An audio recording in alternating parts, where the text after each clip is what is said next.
Hey, how you doing? Welcome back to Them Brothers from Inglewood podcast. I'm Hoopy, your host, and I'm excited to present new content and an interesting topic I believe that will be challenging as well as informative. But before I do, I want to ask that you would like, subscribe, share, and ring the notification button so that you will be abreast every single time that we air. Thank you to the Coalesce Group, to Fruit Off the Vine Clothing Apparel, for all that you're doing and allowing us to be a part of your brand. Thank you, Christian Camille, as you encourage and esteem young girls and women and clothe them with the confidence and the vitality that they need moving forward. Um, it's just been a really, really exciting week. I have had conversations with various people regarding their children, regarding youth of America, and a lot of things that are transpiring in that community. I was just recently overwhelmed as I started to look on social media and even local news, and I'm seeing so many young people doing this looting and breaking into stores and just creating a lot of havoc and theft. And I believe most of it is because the laws have kind of changed in regards to misdemeanor crimes and crimes that the judicial system has deemed as not serious. And I think it has really just taken on a thing of its own. And I can go into an experience that I recently had, and I mean recent, and it was very embarrassing. It was debilitating. I just felt so angered by it, and I won't go too far into it, but it derived from something that happened previously. Some young people apparently came to various stores. They were stealing, they were returning items, they had just vandalized some stores that were in that community that I was actually a part of. And I was collateral damage. The authorities uh, pulled me right out of you know, I was just seated and they pulled me out of my comfort zone. They um, really wouldn't initially tell me what was going on. They just said they wanted to ask me a few questions, this, that, and the other. And I just really felt appalled. I was very embarrassed. I felt violated. And I had questions of my own because I knew I hadn't done anything. But to sort of bring it full circle, apparently I was in the wrong place at the wrong time, and something transpired with some African American males and females, and they saw me walking by.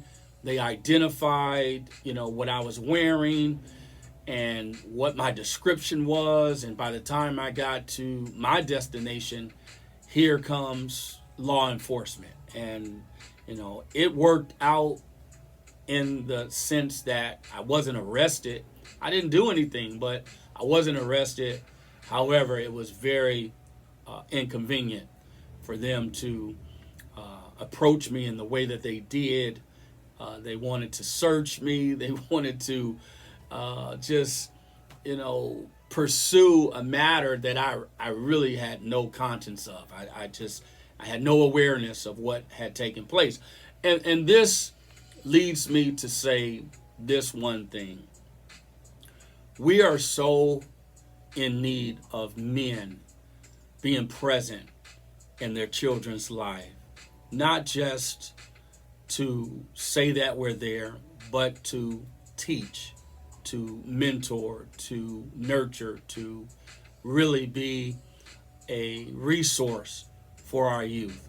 It's not so much to where it's a gender thing, but I believe that our boys, especially, really need a male's presence They need not just a daddy, but they need a father. They need someone that will speak into their lives, that will administer discipline, that will challenge them in the way of accountability, that will just help them grow as young people. And I really believe that society has taken a toll on our young people simply because of the masses of cases and situations that occur from broken families.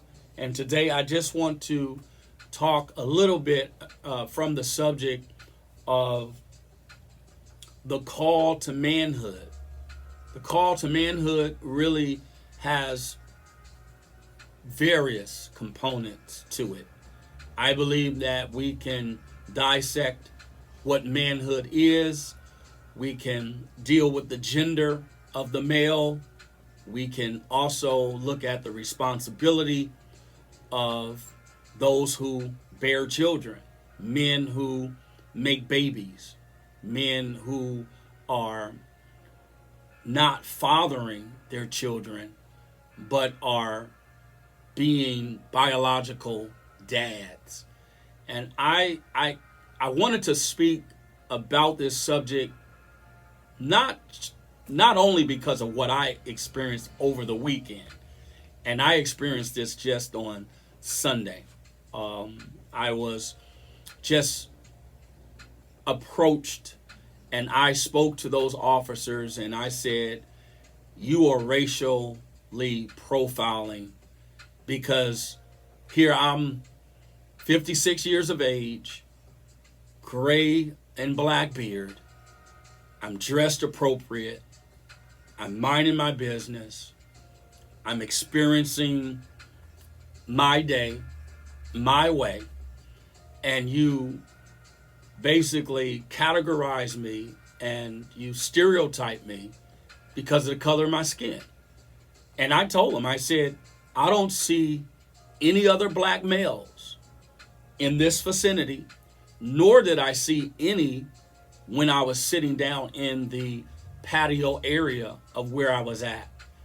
And it just really let me know what I've always known as a young black boy growing up in the inner city, that racism, bigotry, privilege is still alive and well. And I'm not discouraged to go back to that area because I enjoy that particular part of town. And so I'm not going to not go back because I experienced what I've always known to be in certain communities, because I'm a man. I'm not a felon. I'm not a aggressive person. I haven't committed any crimes. I haven't done anything to anyone. So I'm entitled to go where I want to go, unless the law says differently. If the law says you can't participate in this capacity, if you can't come into a certain community, I'm not going to break the law. I don't want to be anywhere that I'm not wanted, including with my own urban people. If you don't want me there, if I wasn't invited, I'm not just going to show up and, be there. So when I speak of manhood, I speak, of course, of the male gender, but I think we should look at the responsibility of manhood and how we don't just come out of the womb being a man. That comes in time. We have a legal age where biologically we're considered a man, and then we have the law that considers us a man. And so we know that turning 18 does not qualify you as being a man. It does not mean that you are a fully developed, mature man. And we see this all the time. We see 17-year-olds, we see 16-year-olds on their own, going out into the public, trying to figure out life. Most of the men that are bearing children, or I should say, being a part of the process to bringing children into the world, it's been scarce. Some are incarcerated. Some have drifted off and lost their lives at a young age. Some have experienced various challenges that has taken them out of the realm of responsibility for their children. I know that our young girls and I know that our women are also in need of a male covering. I believe a father should have just as much passion and interest in raising a daughter as he would his own son. I don't think that it has to be about a namesake or some type of sports potential where we as dads try to live through our sons and be what we were never able to be, and putting that pressure on a young boy or a teenage boy trying to make his way through life. So it's so many variables, and I know that I'm not exactly flowing with this because maybe I'm just I'm still shaken up. I'm still a little angry. I'm still despondent as it relates to what we encounter as urban black men. It's no secret that we are viewed a certain way in society. The United States has created this culture, created this atmosphere, has actually created this image of black men. And I can go into some of the ordeals that had taken place in the modern day of the 60s. We know that Martin Luther King and others fought for civil rights. They just wanted justice and equality, and we're yet fighting for the same thing. But let me just hit a couple of points before we delve further into that. Manhood, I believe, is likened to the office of fatherhood. It's the office of being a father. A father is not restricted, but the father is expected to do a few things, especially according to the origin or design of humanity. We are the head from a spiritual standpoint.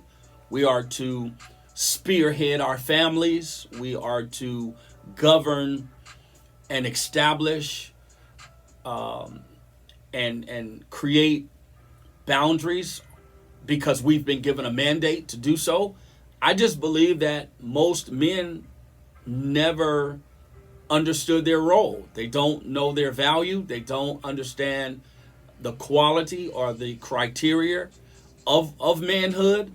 And a lot of it has been proven through the mistakes and things that we have done in society and have failed to do within our community.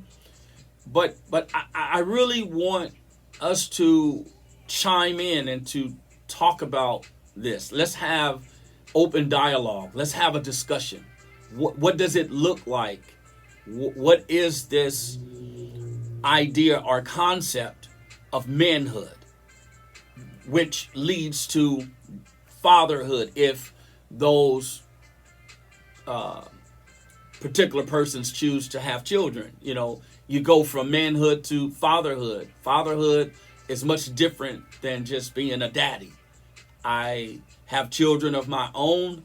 I am fully aware of my responsibilities to provide, to protect, to establish, to govern, not rule with an iron fist, but to manage my children, to manage my family.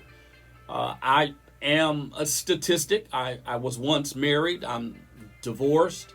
And that's a whole new dynamic because now you have to go into co-parenting. You have to coexist. You have to try to equally provide a service, a sense of responsibility to your children. Just because you're not together, just because you're separated or you're even divorced, does not mean that you're actually relieved of your responsibility as a mother or as a father. And so I believe that when we look at some statistics, I'll just go back as far as the 1960s. When you go back to the 60s, there was a large percentage of dysfunction or dysfunctional families that were disenfranchised, trying to pick up the pieces and make matters make sense. They were trying to make it work. And we know that these statistics have gotten worse over time. I believe the dysfunctional families in America were children having to grow up in diverse conditions. I'm not saying that mothers were not doing a great job in taking care of their children as it relates to what they had to do. I was raised by a single mom, and I thank God for her. I thank God for the village and the tribe that I was a part of, because a lot of people participated. I did see my father. I knew where he was. I had a consciousness about him and things of that nature. But I'm just grateful because there were men in my life. I have older brothers that were also intricate in my development. I had a younger brother who really helped me become more aware of leadership. Through my assignment to my younger brother, I was able to develop leadership skills. I was responsible for him to some extent because we spent most of our time together. We were the youngest of four. I do have two sisters. We did not grow up together, but we do have relationships. And I just think that this was all a part of my journey. This was a big part of my child development. It helped me develop into the man that I believe I am today. I'm still working to get better. I'm not a perfect man. I don't believe anyone is perfect. But I'm saying this because I'm looking at the diversity and the arrangement of families after they're broken up.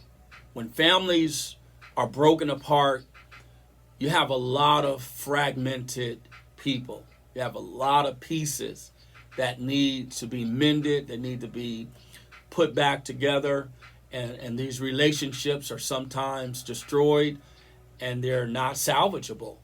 And I just believe that we as adults, as men especially, and I'm speaking to all of you men who have children. I'm speaking to men who have become stepfathers. You've become mentors. You've become big brothers. You've become guardians.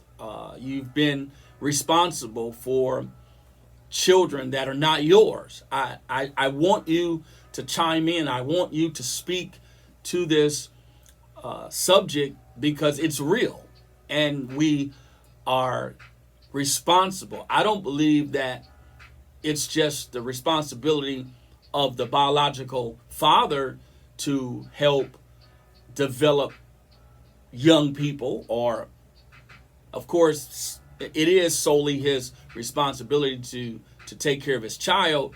But what I'm saying is it's a community effort. I was listening to a reformed convict some years ago, and he was sharing that when he went to prison, on that yard, that institution of men that he was confronted with, because he came out of the gang culture. And at that time, he was very active in the gang culture. And when he went to prison this particular time, he was introduced to another dimension or level of thinking.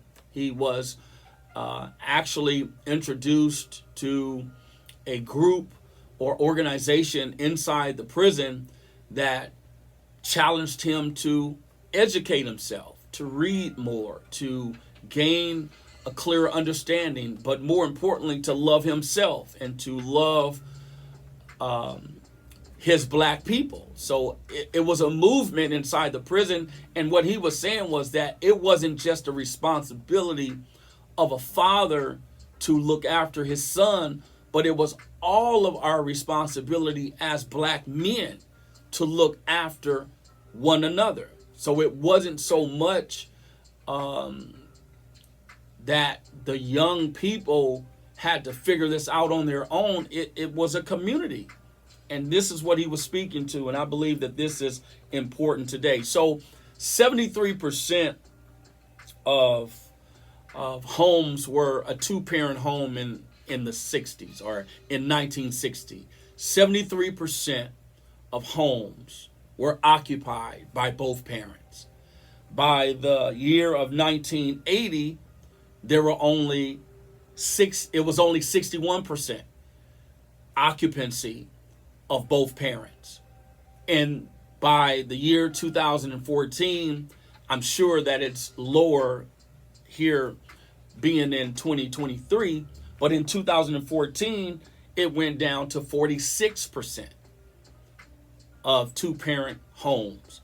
And a lot of it derived from divorce. It derived from incarceration. Men were being incarcerated. Men were losing their lives. Men were leaving the home. They were leaving their families. Things transpired, and I just believe that single parenting is very difficult.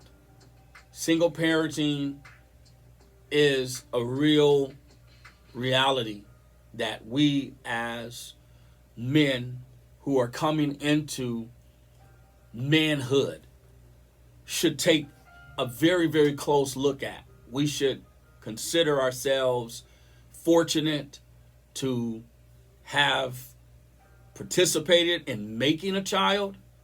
We should consider ourselves privileged to be able to take on such a responsibility, and we should not give up when challenges derive from your significant other or your ex or your girlfriend, whatever that dynamic is in that relationship. We should not allow it to destroy and deteriorate the relationship between a parent and their child. I am very close to this. This is something that I want to continue talking about. This is something that I believe is necessary because everyone involved is affected. The child especially, but adults, we're not healing, we're not developing, we're not maturing, and we're just carrying more and more baggage. We're we're like a garbage dispenser. All we're doing is just gathering garbage, and we're just spewing it into the lives of other people. We're just toxic. It's just a lot of toxicity in these situations, and it's time for us to stop. It's time for us to do something different. It's time for us to be responsible and to be accountable for our actions. And sometimes there are things obstructing us from doing that, meaning we have health issues, we have mental health, emotional health, we have disorders, personality disorders. There are a lot of things that are just undiagnosed, things that we won't take responsibility for, and we won't pursue assistance. I talk to various people from time to time on numerous subjects, and it is just plain and simple to me. People do not want to be diagnosed. They don't want you to suggest or give an opinion about anything. They don't want any assistance. And it's not that we're trying to be a fixer. It's not that I'm trying to fix anyone. It's not that the person that's coming to me is trying to fix me. I believe if they see something that needs attention, they're sharing it with me out of love, out of respect, out of concern, because people commit suicide all the time. People are depressed. People are just in a fog. They won't say anything. They won't talk about it. And the next thing you know, they're taking their own life. And here we're saying, oh, I knew something was wrong, or I wish I could have done something. Well, it's too late now. I think we have to be helpful. We have to be suggestive. We should recommend things because it's helpful. None of us have mastered life. None of us know it all. None of us are perfect. We're all imperfect beings. We're striving to do better. We're striving to get better. And I just think that a lot of things are just undiagnosed. They're just passed off as, hey, I got my own troubles. I have my own problems. I have my own situation to deal with and worry about. And that's cool. That's fine. But we have to deal with where we are. We have to deal with this dilemma of, or lack of manhood, fatherhood. It bothers me. It really does. It gets to me as an individual. It gets to me as a father. It gets to me as an adult, male adult at that. And I just think that we need to do some soul searching. We have to do a lot more research and not continue to throw each other under the bus. Okay, is there a solution?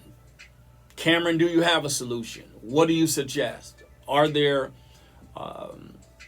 resources out there that would assist us in our pursuit of doing better? And how do we get to that?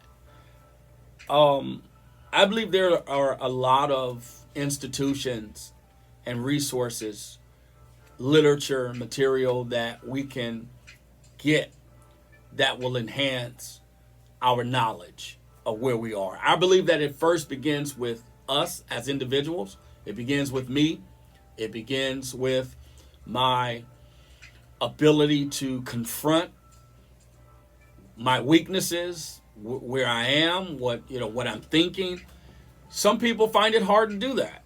They find it very difficult to do self-evaluation. They feel more comfortable pointing the finger at someone else. They feel more comfortable trying to diagnose and address someone else's issues, when I believe that we have to start with our own initially. But we have to have the conversation. I know a few friends that would love to chime in and talk about this even further. And I'm looking forward to getting with them in the studio. And I know that they will bring awareness to it.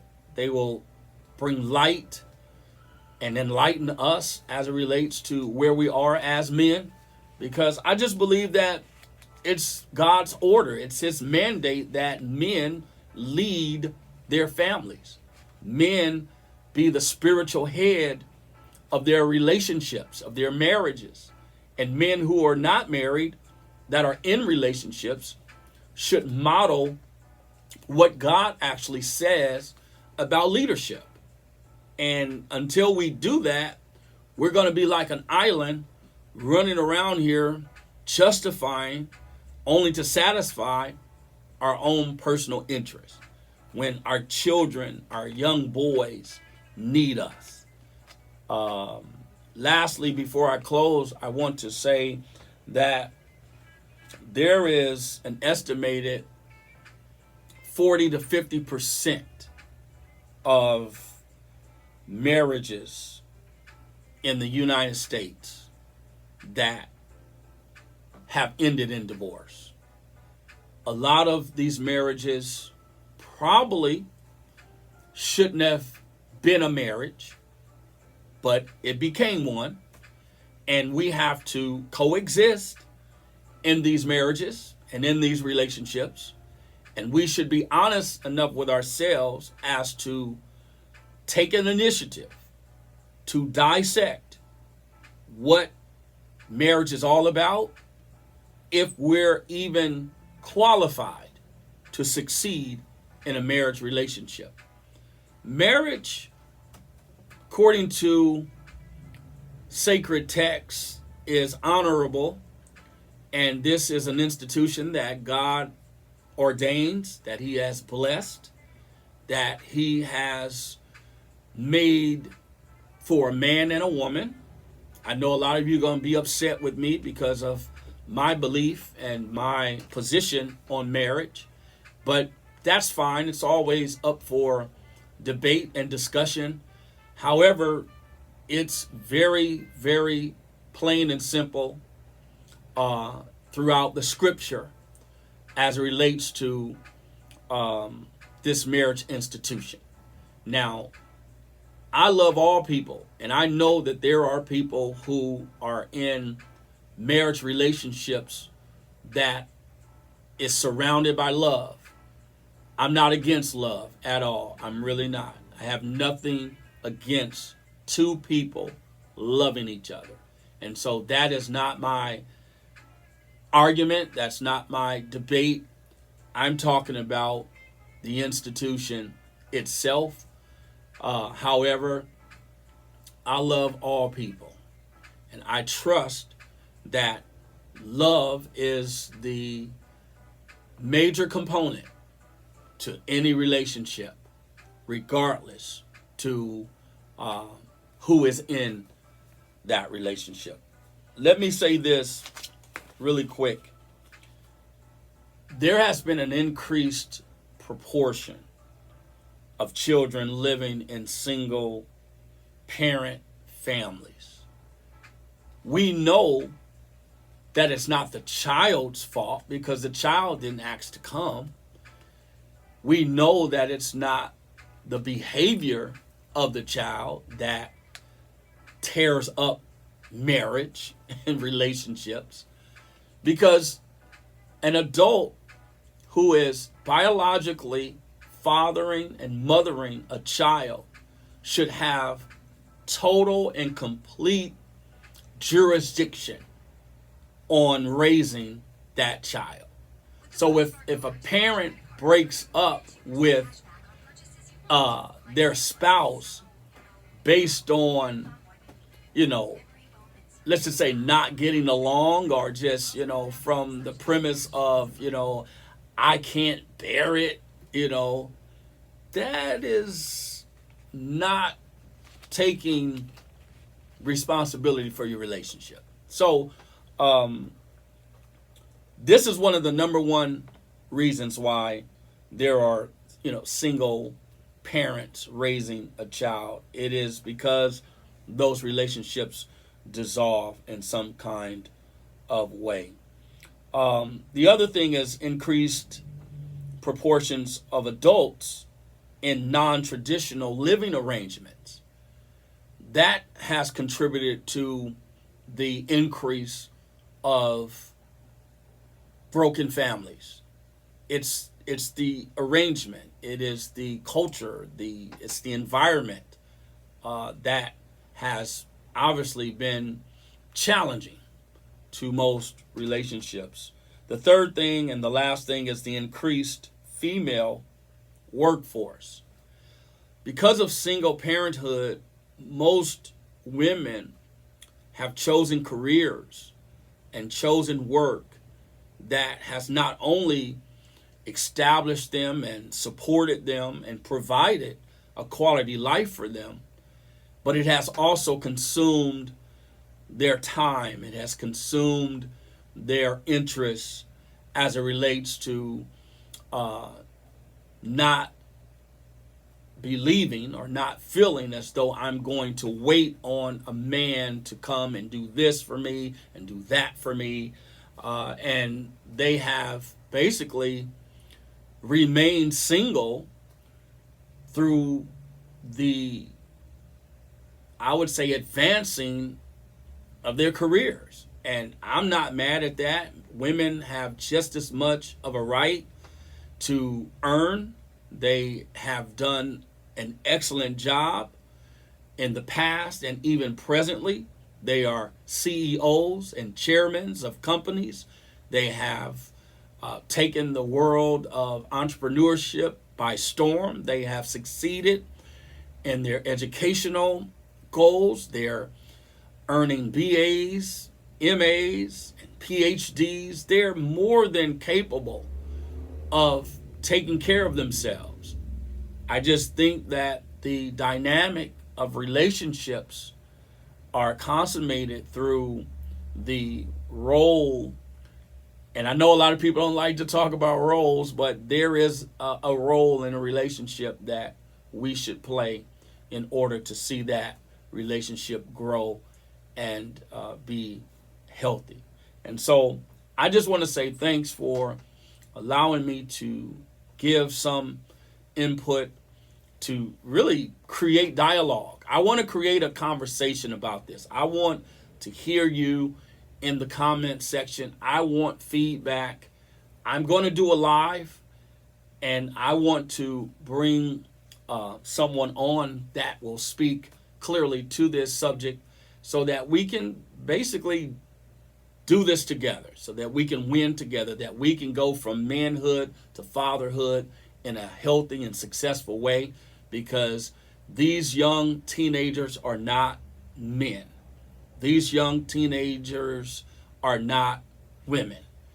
We need to allow them to go through the progression of their biological maturity to get to that stage and that dimension of manhood and womanhood. I know we're not emphasizing the womanhood, but you really understand where I'm going. We need to help our young people develop. We need to get them to a place of understanding manhood. And so thank you again for just sharing with us and following this platform. We, them brothers from Inglewood podcast, really appreciate you. And I'm going to ask again that you would like, subscribe, share, and ring the notification button as we bring this car to a stop. And so we'll meet again at the appropriate time. Find us on this platform of YouTube, and that we can share and break bread through conversation together. Peace. We're out.